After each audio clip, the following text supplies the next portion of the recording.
Bismillahirrahmanirrahim. Dear audience, Assalamu alaikum. I welcome you all to today's New Bangladesh. Here, as usual, we shall discuss new people, new citizens, new culture, new science, new education, overall new Bangladesh. Today in our studio, as our guest present, Mr. Masud Karim, who is a geologist and principal scientific officer of Bangladesh Atomic Energy Commission. Assalamu alaikum, sir. Alaikum salam. How are you, sir? Thank you, I'm fine. Well, sir, dear audience, you know that nowadays the rare earth element is a very much popular term in the scientific world, even among the common people. So we shall discuss today about these rare earth elements. Mainly our today's topic is minerals and resource of Bangladesh, prospect and challenges. Sir, Okay. can you please tell us about you first? Just introduce yourself to our audience. Okay, thank you. I am Mohammad Masud Karim. I work for the Bangladesh Atomic Energy Commission, and I joined in Bangladesh Atomic Energy Commission in 2009. And prior to that, I completed my graduation from University of Rajshahi, Department of Geology and Mining. I am working for Atomic Energy Commission, first working in the Beach and Mineral Exploration Center at Cox's Bazar. Then I posted back to Institute of Nuclear Science and Technology in Isotope section. And the last 4 years, I was the director of Beach and Mineral Exploitation Center, Cox's Bazar. And there I work for rare earth mineral exploration like monazite, beneficiation, and separation techniques. And recently I have posted again back to Isotope division, but right now I am working for blue economy prospects in Bangladesh, especially mineral resource prospect, and now I am a focal point of blue economy in Bangladesh Atomic Energy Commission. Thank you, sir. You have a very bright professional career, sir. Well, sir, as you know that Bangladesh is basically an agricultural country, and it is widely spread in our country that we don't have much minerals and ores in our country. Is it right, sir? Yeah, Bangladesh has a limited rainfall, and it is a fluvial country mainly, flatland and less hilly area, and our most of the land are cultivable. But there is still some rich mineral resources in also in surface and underground, like coal, some limestone. And some mineral sand also, and there are some also like gas also in the underground. But still there is prospect since it's a sedimentary landform. Yes. The whole sequence of the underground sequence are completely sedimentary. So sediment can contain different minerals or ores in his successions, and also some hydrocarbons also, mainly gas and oil. Petroleum oil. Well, sir. Yeah. As I know that, even also I want to add, even we have a vast territory in the marine region, coastal Bay of Bengal, and we recently achieved the delimitation of maritime boundary, new delimitation, yes, and yes. so these region in the abyssal region of the Bay of Bengal is also prospectful for different mineral resource, Yes. metallic resource and hydrocarbon resource also. Also. As I know that if a country is situated at the bottom of a very big mountain, Yep. So it has a prospect of getting rare earth elements and minerals. Am I right, sir? Yes, it is because mountains are high areas of with igneous and metamorphic terrain, and the always mountain is always affected by weathering and erosion, and erosion creates some fine-grained detrital particles which flows through the river and wash out with precipitation or rainfall.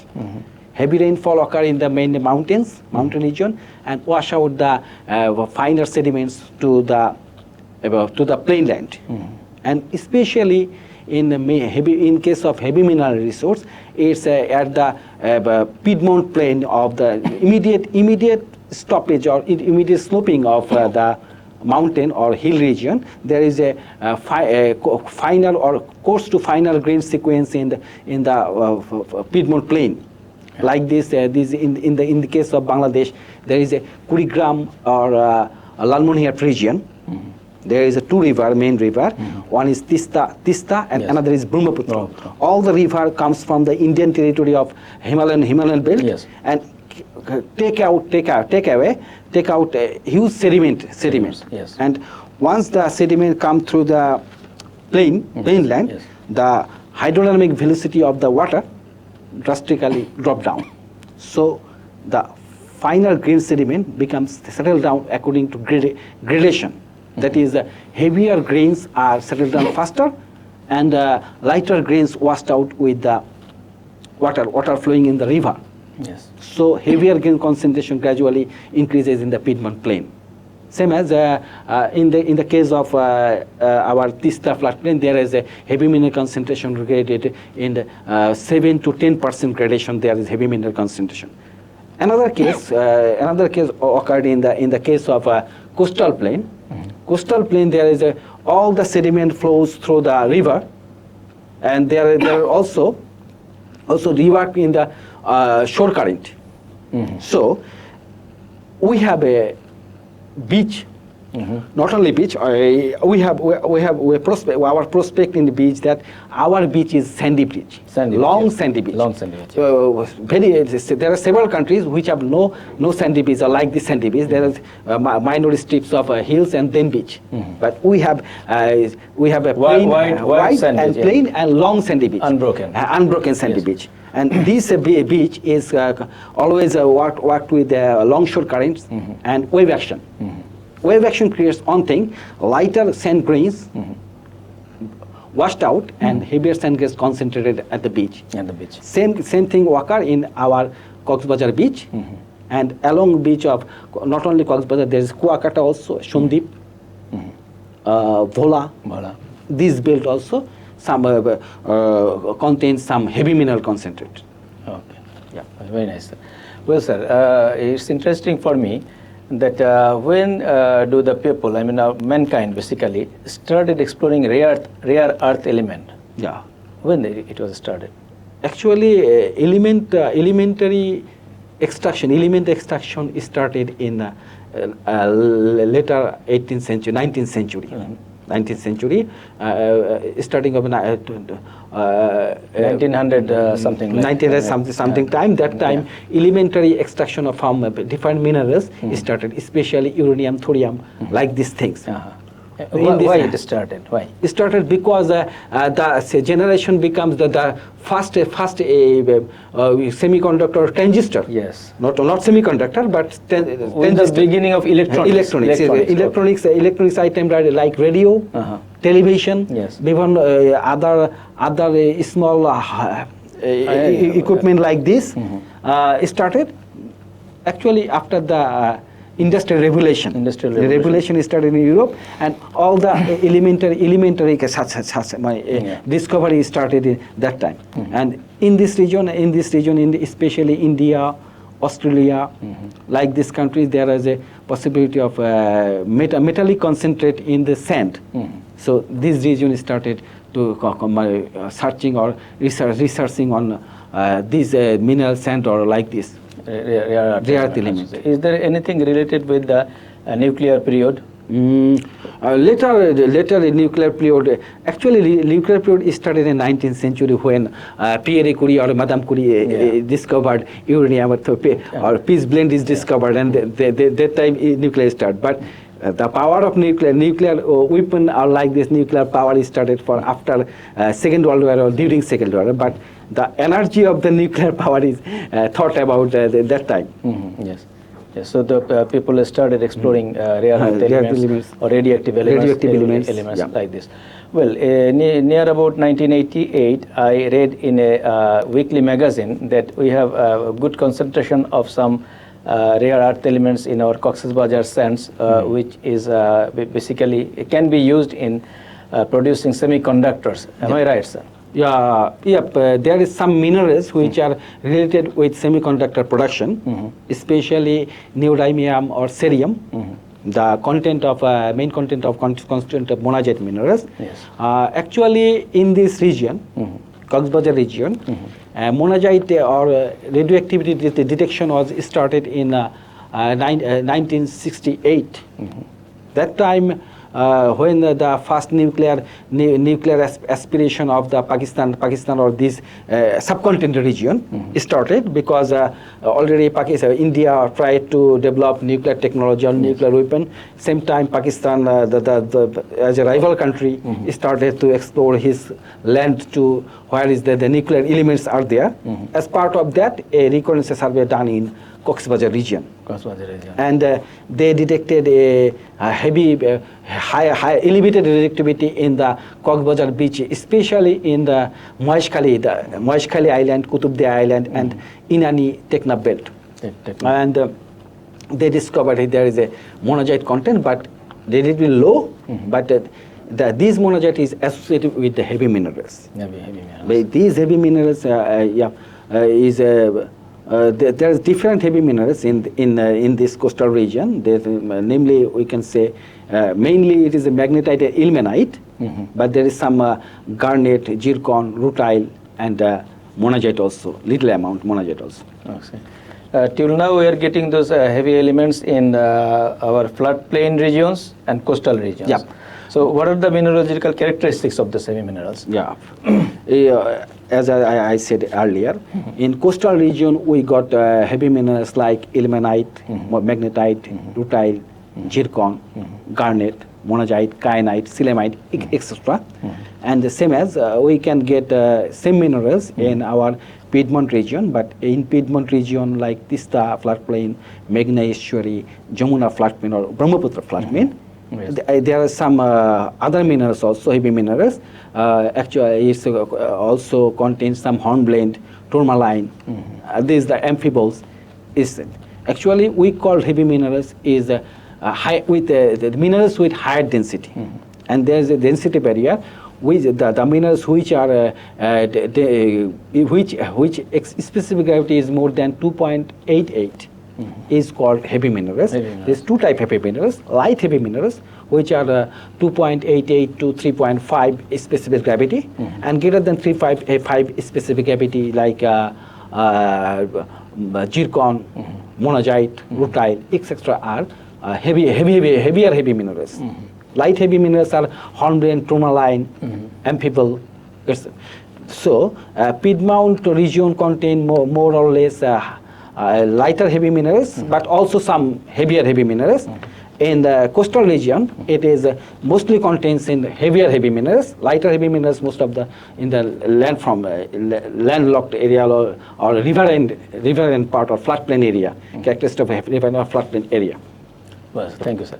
So, what is remote sensing or GIS-based techniques? Can you explain, sir, and how can it be applied to explore this heavy minerals like this? Actually, once upon a time, when mineral exploration done in this region or globally, they used traditionally land surveying. Land surveying and taking samples from the field, laboratory analysis, and then it's. Nowadays, technology developed and new technology like remote sensing with remote sensing of the region, total region, and landform evaluation, called landform evaluation and landform classification. Landform classification. So we can take images from the satellite imagery, and some airborne survey, airborne survey or radiometric survey from for airborne radiometric survey, airborne magnetic survey. This survey data can actually detect the zonation of the mineral concentration, while higher concentration occur and while less concentration occur.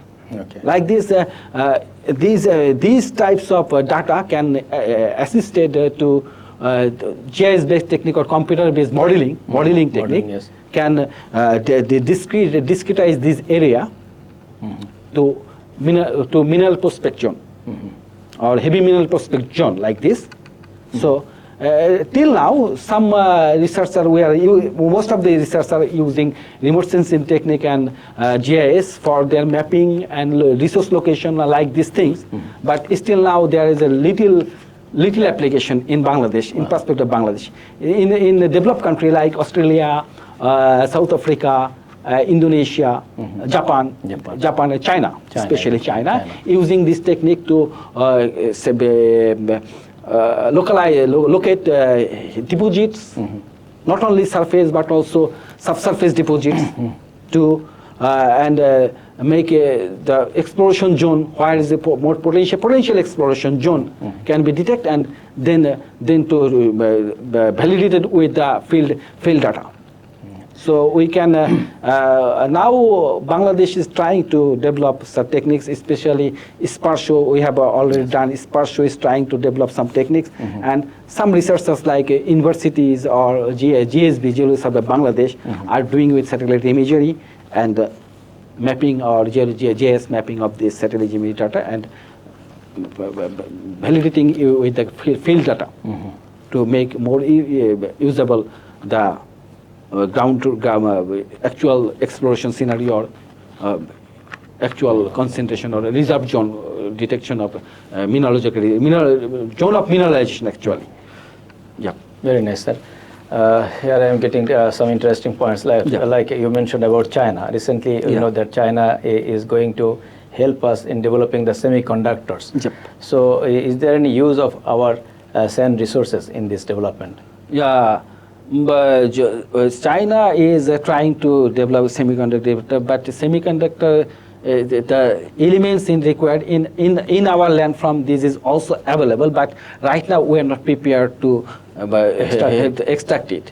But we are now we are in the stage of exploration stage. We are not extracting the semiconductor material, but in future there is a potentiality if government take initiatives to consider this heavy minerals as a resource and take initiative to explore that zone or commercialization of heavy mineral resource from Cox's Bazar region, also from Tista Brahmaputra floodplain. Then if semiconductor industry develop in this region, we can input our resources there. It's possible to strengthen the potentiality of semiconductor production in Bangladesh. Very nice, sir. Another thing is a SPARSO. As I know that it was established by our late president, Shoaib Ziaur Rahman. Okay, at that time people thought about that what is the utility of this SPARSO in a poor country. But now we are getting the benefit of this organization. Okay, so what more they can do for you, that means for Bangladesh Atomic Energy Commission? One thing that SPARSO done good job. Yes. Last 30 or 40 years, SPARSO is a good job in sense of agricultural economics, in socioeconomic, and especially forecasting the agricultural production in Bangladesh. Yes. But in mineral sector, SPARSO has some limitations. But recently we explored some opportunities to analyze some Landsat or SAR data from SPARSO generated some special map for mineral zonation, and we have done some work in this sector to do the actually it's called the radioactivity mapping of coastal zone and simultaneously mapping of heavy mineral zone. There is one thing that there is a positive relationship between radioactivity and heavy mineral concentration. So if we get heavy minerals in a region, there must have some radioactive signature, and this signature can be detected by satellite images, and in this sense, SPARSO can do more thing to develop our mineral sector, especially in not only in Cox's Bazar region but also floodplain region of Brahmaputra and Tista region also. So you are not cooperating with SPARSO? We have a collaboration with them, and always any type of help from asking from them, or we also sometimes take help from them. Very nice, sir. Now there is something called analytical or technical challenges are encountered when characterizing fine-grained heavy material sands, especially during laboratory analysis. So tell us few words about this, sir. Actually, fine-grained sand, our equipmentation is old dated. So fine grain sand, when we separate or analyze these samples, any sample from laboratory or like this for laboratory, sample collected from the field laboratory, our samples, our instruments are old dated, traditional mechanical, electromechanical functional instrument. So sometimes during analysis, most of the samples are lost. And actual scenario kind comes, but actually fine sorting done with more sophisticated and high-tech instrument like this induced role magnetic separator or high tension role separator like this electrical separator or which is called isothermal magnetic separator. This is precision based instrument, and some instrument do the technical sorting of the different mineral grains according to magnetism, electricity, and gravity separation. So this is the main techniques. Actually, we separate heavy mineral separation done with 2-3 techniques: gravity separation, electrical separation, and magnetic separation. But instruments are older, so separation is not 100% to the mark point. Yes. Yeah. So we need the modernization of the equipments. Well, sir, I should ask you the question. It's interesting for me. Do we have iron ore in our country? Iron ore. Yeah, there is in heavy minerals. There is also some major part is iron. Like this magnetite and ilmenite are source of iron, but it's also treated as iron ore. But as a solid ferrous iron, but ferrosulfuric iron ore is found in Rangpur, Pirgonj, or Dinajpur, Fulbaria belt. It's 3 or 5 years ago. They detected several core samples, and there is still now is developing the technology. They are developing, but we are not still now. GSB is doing this work, Geological Survey of Bangladesh, but they are still now working to make the proven reserve or ascertain the proven reserve or recoverable reserve there. Well, another question is historical, that I read in history that we had golds in the sands of our riverine plates, you know. Yeah. What does it mean? Is there any possibility of getting gold ore in our country? Actually, it's gold ore is very scarce and rare in nature. But once upon a time, there is a gold mine nearby territories like this Indian part.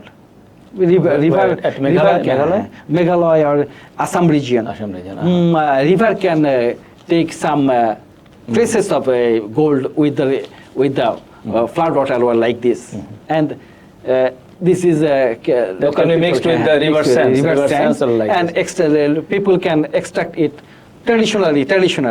But recent time there is no record of gold. But one thing I remember that we have a hard rock mine. Yes. Hard rock mine. It's a Cambrian granite basement. Yes. And this basement complex is a mother of all sediments in the Bangladesh region. Yes. But it's called older rock. Older rock. And older rock is source of all type of elements. And we can try to develop some techniques. The older rock contain all the elements in the earth. In the earth, yes. And somewhere we can, if government can take the initiative that this hard rock can be a source of gold also, gold, and not only golds but other precious metals also. Precious metals also. Yeah. If there was gold mine in Meghalaya is not far from our country. No. Okay, but can we start exploring in our country? Yeah, it's also possible. It's possible, but especially in the region of Netrakona, Sherpur, Bamensingh Belt, Ola Jamalpur, this region may be potential also. Well, sir. What are the estimated grades and recovery rates of rare earth elements in Bangladesh? Please. Actually, in beach sand, rare earth element content mineral is monazite. And monazite is concentration is in a heavy mineral concentration of in Bisand. There are several deposits. We discovered 17 locations where heavy mineral concentration is higher. It's near about 20%, 18 to 20%. And in these heavy minerals consent, as I said earlier, these minerals contain ilmenite, magnetite, zircon, garnet, rutile, and also some monazite. And in a concentration of 20% heavy mineral, there is 1% or 1.8% near about. 1% to 1.8% is monazite, and this monazite is main source of radioactivity in Cosand. And actually, our pilot plant in Bisand Mineral Exploration Center, which is working in working condition till 2010. We separate different minerals in this pilot plant, like magnetite, ilmenite, zircon, garnet, and rutile. These minerals are separated there till 2010, beneficiated, but monazite cannot be separated in the pilot plant setup. It is a small pilot plant, single unit pilot plant, just for looking to study the feasibility and extraction technology. And it's working till 2010, and we separated these minerals, but monazite is not separated, but monazite is separated as a radioactive concentrate in pilot plant and stored in a special place. Actually, last 4 years or 5 years, I have working with this radioactive concentrate, and I have tried to develop some new technology to beneficiate or enrich this monazite from this radioactive tele. And lastly, I have tried several instruments in laboratory setup, and finally I have concentrated 19% concentration of monazite minerals, and I have analyzed this gamma radiation, gamma spectrometry analysis, and done some called ACM EDX spectra, and we got higher thorium. And whatever say last 2013, 23, I have make the final analysis of this monazite grain, and got 3.84% of thorium, 26% of cerium, 11% of neodymium, and 9% of lanthanum minerals in lanthanum elements. These rare earth element in monazite grain. No uranium? No uranium in monazite. There is uranium in zircon. Zircon contains uranium and hafnium element. Well, sir. Now, as regards, now I think that you are heavily engaged in research. This is very good, very good, obviously. So, in your research projects, do you think that the budget is enough from government? Actually, our government is not so capable to, what to say. Our budget is mostly depend on development. Our research budget is always limited. We don't get. We have since in the scientific research there is a huge amount of investment without any immediate feedback. Yes. But still now, since we are not.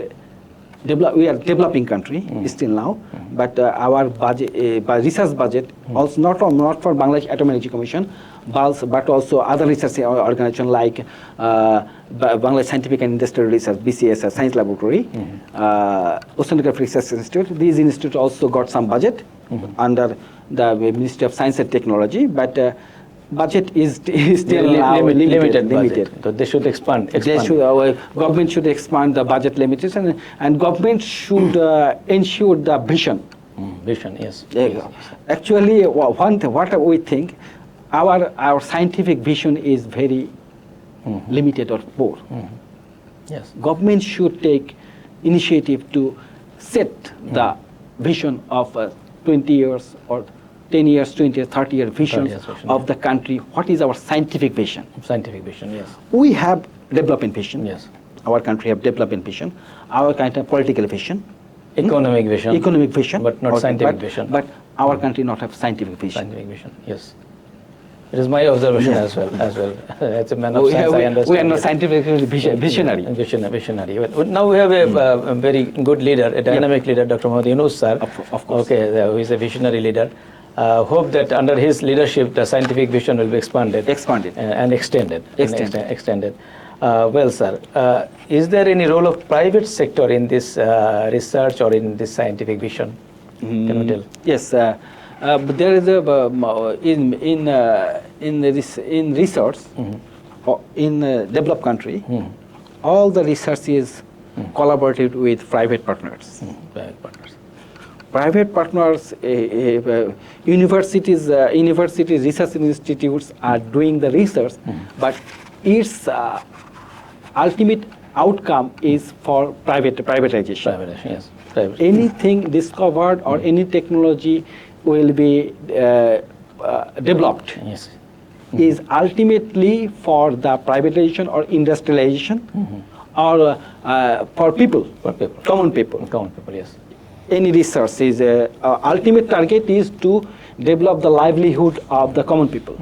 And it's common people, some instrumentation like semiconductor development, like new chips development, or like new technology in agriculture, or new element development, ultimately used by the private sector. But unfortunately, Bangladesh industrial entrepreneurs are not interested or are not.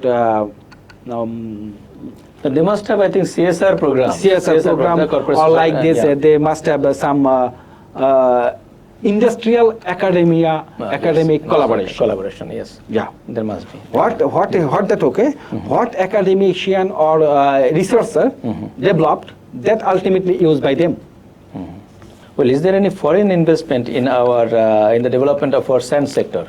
Actually, the different companies different companies are trying to in the previous government during the previous government, different companies tries to collaborate with government, with different proposals like beach sand in Cox's Bazar and also in Tista floodplain, mineral sand in the exploration. There were different exploration companies approached the government, but government cannot take the rightful decision or a wise decision or make some negotiation. There is some negotiating gap between the government and the private parties, foreign investors, yes. And there is some gap in confidence. Confidence, or there is also government have some environmental concern or socio-political concern about this matter, and actually government cannot take the rightful decision at that time. Well, as regards the policies related with this rare earth elements or sands, mineral sands, okay, do you have enough good policies related with this? Actually, still now Bangladesh is a bureaucratic country. There is several authorities, and in mineral sand sector there is several authorities like Bureau of Mineral Development, and also there is concern of Ministry of Environment. Yeah, there is a Bangladesh Atomic Energy Commission or regulatory authorities. Yeah, Geological Survey of Bangladesh. And there is still now that's required a good coordination between these departments. But still now it's not to the level of our aspiration or our capabilities, or we cannot make the fruitful negotiation between different sections of the country or regulatory aspect or policy decision level. So inter-department relations should be developed. More cordially deal with these things. Positive sentiment or positive thoughts. Positive thoughts. Well, sir, probably I have covered all the necessary points. Anything left, sir, from your side? Yeah. Actually, in Bangladesh, there is this resource, And there is another thing I have remember. We have a coal resource. Coal resource, yes. Coal resource, and coal resource is utilized in power plant. Power plant. But there is another resource potential in coal-fired power plant ashes. The ash just generated from the coal-fired power plant is rich to with rare earth element. Very good point. Coal are older coal, but Yes. coal also contains some sand grains. Yes. And this sand grain contain monazite and some other elements also. Yes. It's not it's our research last 3 or 4 years. One of my friend from Jerusalem, Bangladesh, I and another colleague from our institute doing the research that we find coal that fired in the power plant in Borapokera coal mine, they generated the ash. These ash is contain monazite. Yes. Very And good. there is a huge potentiality of this monazite because each day huge amount of coal fire burned and this huge amount of ash is deposited in the without any meaning, just deposited in the landform or pit. There. Not utilizing. Not it, utilized. But maybe dumping. or Dumping. But Okay. this dump material can be used to extract Monazite. monazite not only but also rare earth elements. Some rare earth elements. Yeah. Very nice. Sir. Any more point? No. It's a very good point. Sir. Once upon a time, I researched with coals, Yeah. and there are other potentials like bitumen production, Yeah. like some, I think, I forgot that. There are some other productions from that. Between coal can generate to petroleum wells also. Some Petroleum wells, coals control petroleum petroleum wells, wells are like bitumens or asphalt. Asphalt, naphtha. And what is it? It is called that oily, something oily, which is Furnace oil like this? furnace oil like this. Also. Yeah. Also, okay. Are they working on it now? No. There is somebody is working, but still now there is no publication or like this. Or like this. Well, sir, thank you very much, sir. Probably, yes, we had a very fruitful discussion today. Okay, any suggestion for our new government? Any request? Actually, Bangladesh is a resourceful country, both in mineral resources also. But government should take initiative in this sector to coordinate approach. Just coordinate approach of different department like Geological Survey of Bangladesh, Bangladesh Atomic Energy Commission, Bureau of Mineral Development.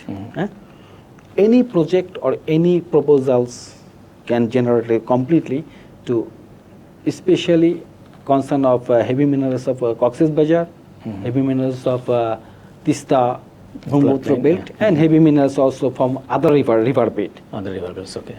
Sometimes government try to get engaged with different companies, but there is a complete supervision of this department because some resource or some resource are critical in the sense of national economy, national development. One thing I say, monazite is a critical mineral nowadays in world, globally knows, because even India, chief semiconductor material producer is in China, but still we have potential to develop rare earth element in Bangladesh, though we have resource limitation, but we can play as a supplementary player in the critical mineral sector.